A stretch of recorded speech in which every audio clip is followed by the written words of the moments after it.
including Shohei missing the 25 games, I think it's a much closer conversation. I don't think it's really close right now. I think this year was on pace to be the greatest season of all time. It was becoming the greatest season we've ever seen. Out or what's happened, I hear and see everything as well, but by all accounts, Shohei's happy. He's in really good spirits. National League's more tough to pick than the American League for sure, but for me, it's Ronald Acuna Jr. What he did this year, first player ever to do what he did in terms of power and stolen bases. I don't know how many seasons we're ever going to see like that. And people talk about the rules. Man, I didn't see anybody else do what Ronald Acuna Jr. did this year. So in the NL, it's him. Yeah, it's an easy pick, mostly because Corey Seager also missed a big chunk of time this season.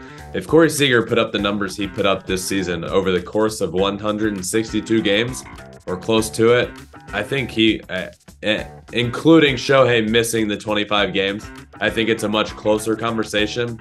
I don't think it's really close right now. I think Shohei's hands down the MVP in the American League. I think it's going to be unanimous. It was already done.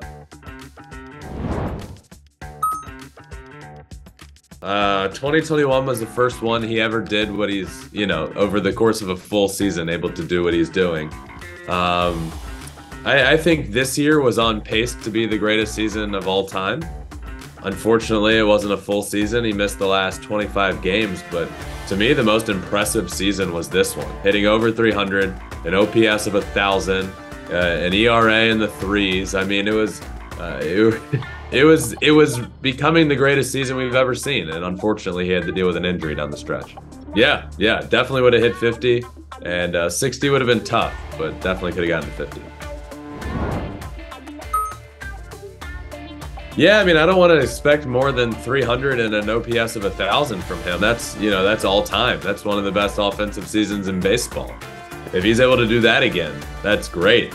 Build on what he built this year, and we'll see. But, I don't want to sit here right now and say he's going to hit 330 with 60 home runs. I mean, that'd just be ridiculous. All I know is what I said earlier on the show, a month or so ago when this all started happening, is that the UCL tear is in a different place than his original one, and there's a good outlook here, I don't know many more details of what's come out or what's happened. I hear and see everything as well, but by all accounts, Shohei's happy. He's in really good spirits. They got good news that the UCL tear is in a different place, and the first one's still completely intact. And yeah, ended up going through the surgery. Won't pitch this coming season, but will be able to hit.